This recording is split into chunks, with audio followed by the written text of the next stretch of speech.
Hi, today's video is going to be very brief.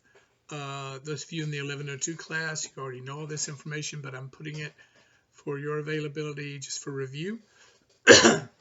This is the format for all our written work, the MLA requirements for format, and I just want to make sure that those of you who have never done it this way, that you know how to do it so you don't lose points once we start getting to assignments that are graded with a rubric.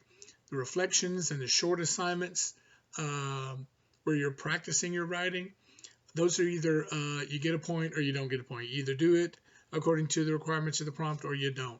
I don't believe in punishing people for practicing something and making mistakes, because mistakes is where we learn. However, I do want to make sure all assignments are done in this format.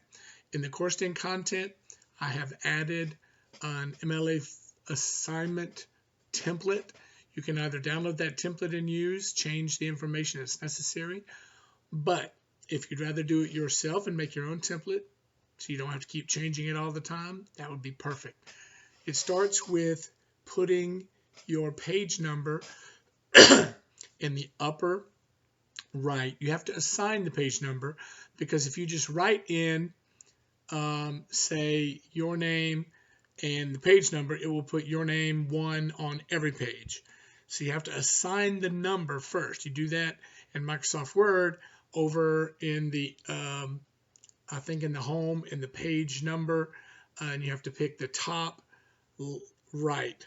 And once you get the number there, you put the cursor in front of the number and type your last name only, add a space. All right, that way you can check it by entering more pages and making sure that it's your last name and the page number changes every time, and you're good to go. The next thing is you drop down to the body of your paragraph, make everything Times New Roman, that's your font, size 12, that's your font size, and everything is double spaced. There are no single spaces or extra double spaces, quadruple spaces, I guess, anywhere in your essay, not between your information and your title, not between your title and the beginning of your essay, not between your works cited and your first entry. It's all double spaced, okay? So you come down to that body paragraph, or that body part of your paper, and it's your name, then my name, which is Richard Barker, B-A-R-K-E-R.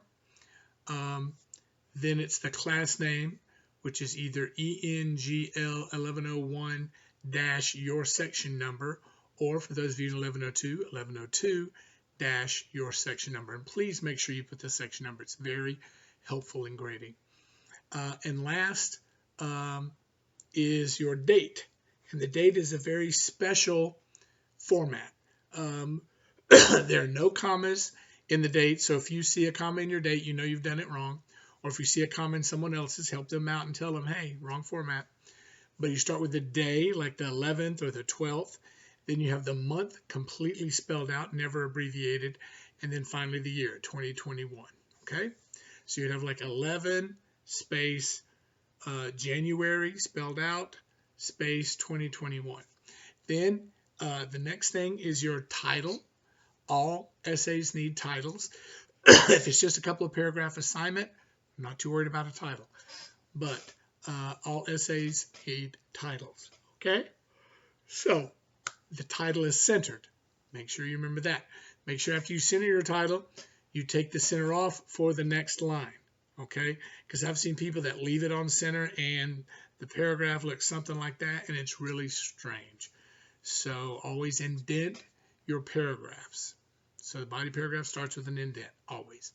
Okay, and that's it for the MLA, for our basic MLA format for an essay. Yeah, have a nice day.